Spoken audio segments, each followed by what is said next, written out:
Hey guys, this is CADMA from Bitten Apple TV in conjunction with the Game from the Radio here at 5 Points Festival. And we are here with the Bronx regime.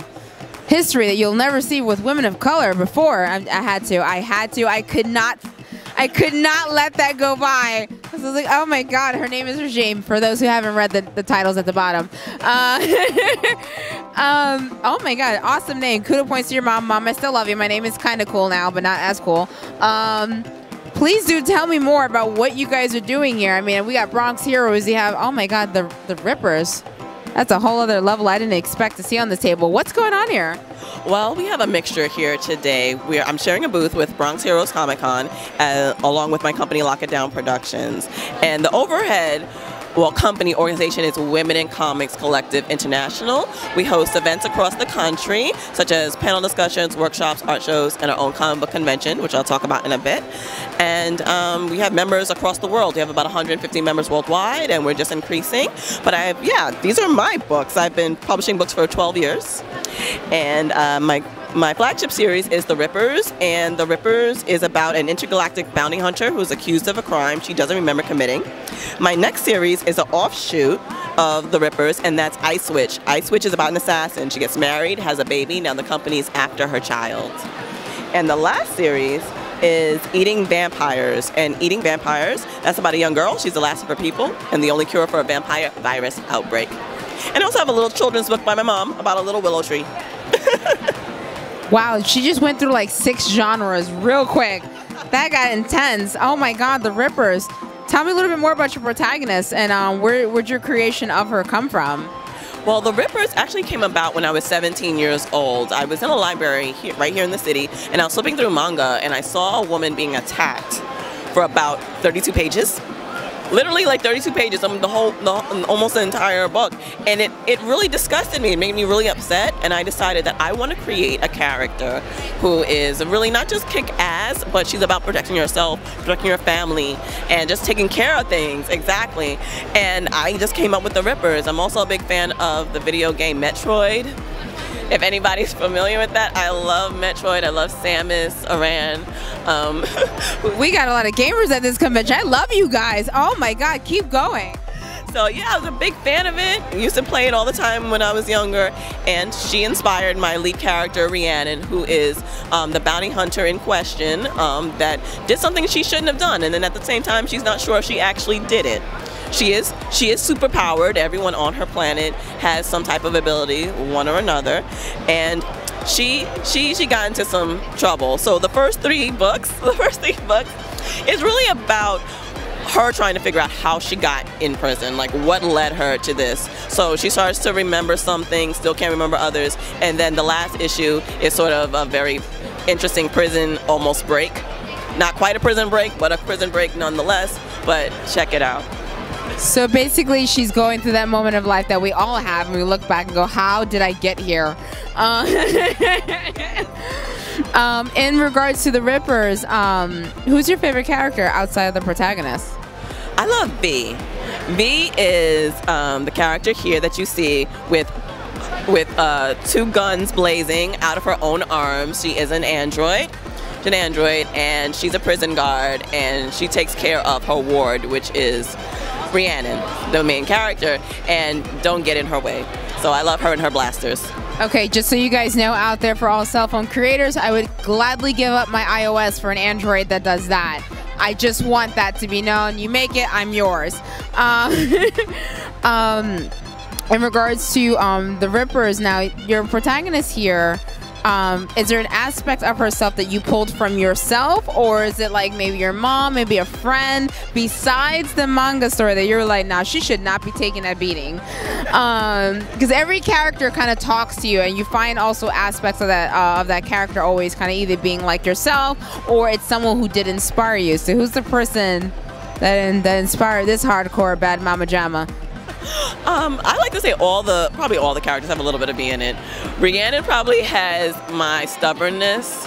She has a great chunk of my stubbornness, like, you know what, I don't know why I got here, but I'm going to figure it out, and let's do this, but I don't want anyone's help. Like that. You know, this. Are we related? We might be. And sometimes, you know, you need a shaking like, okay, you need help. It's like, no, I don't. So Rhiannon. We're cousins. I'm just going to make that known right now. We're cousins, obviously. Rhiannon has that aspect of me. Okay. Now, Ice Witch, this seems to be a spinoff, but what's going on with Ice Witch? Like, is her heart as cold as we think it is? Or, you know, did some guy break it? Or what happened? Well, Ice Witch is very, very interesting in her role in the Ripper's universe because she was this elite assassin in charge of this assassination squad, and she fell in love, and she decided just to chill and relax. She already wasn't quite happy where she was. She wasn't quite happy with her power level, actually. She needed some help with that. She needed more training, and as she got mixed up along the way with her powers, with different things, she fell in love, got married, had this child, and now the company is saying, hey, this is a cute kid. This kid looks very strong. We might want that. And there's a little bit more to that, but, you know, she sort of dusts off her retirement, you know, and says, okay, I gotta kill people. I gotta take care of business. And that leads her down another road as well, a road that she didn't realize that she was going to go to. So it's a very interesting story. Is this Mama Bear based on your Mama Bear? Like, I mean, because she's not joking. Like, hey, can we just borrow your kid? No. The answer is no. Oh my God, who is Mama Bear based off of here? Mama Bear was based upon. Actually, I was watching Nature. I was watching Nature back in 2007, not 1997, 2007. And I said, well, there really needs to be a story about a woman protecting her child. There's other stories of men protecting their child, like Lone Wolf and Cub and stuff. And there's a couple of other books that's similar. So there needs to be a book like that with women. And I wanted a badass woman. I wanted a black woman. I wanted a black woman with dreadlocks. You know, that's what I wanted, and that's what I created. I love that. You have no idea. Like, there's just so much.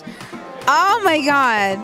She is no joke. Like, yo, can Timmy come over? No. The answer is no.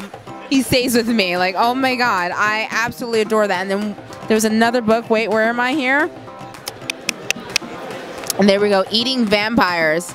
Oh my God. Is she like the I guess the creature under the bed for the vampires? Is that who she is? Almost. What's just interesting about this story, like I sort of deviate from the sci-fi and go straight to like horror. And for her, she was born into this not organization, but this family of people that can purify the virus. And she herself, that's sort of a strain of vampirism because she actually sort of eats the virus. However, she's not the actual vampire eater. There's an actual vampire eater in the story that eats vampires, bone, blood, skin, everything. They are the apex predator.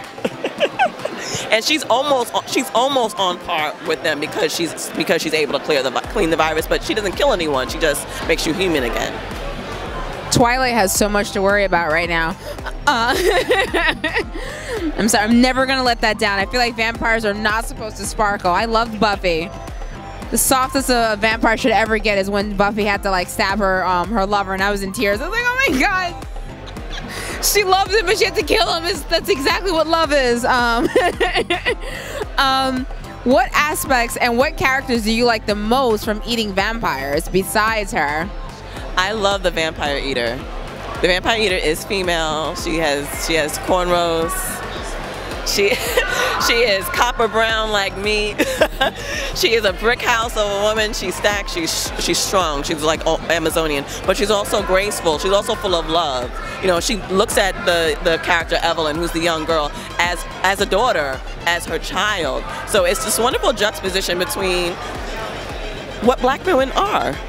And I'm just gonna say it just like that. What black women are, we hold the world on our shoulders, and she's willing to do that for this girl in order for her own inner peace.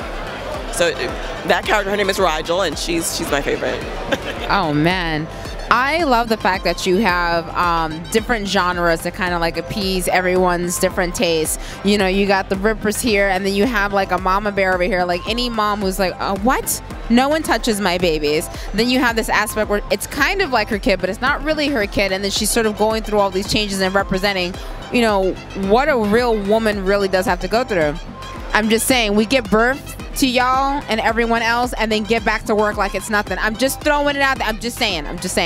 I love what I truly love what you have here. So for those who they want to follow, they want to become another member, where can they find you online? You can find me at www.lockettdown.com. That's LOCKETT-down.com. For Women in Comics, www.womenincomicscollective.org. Make sure you guys lock it down with these women in color. And get down with the regime. I can't help it. I'm on a roll. Thank you so much. And make sure you guys tune in. Bye.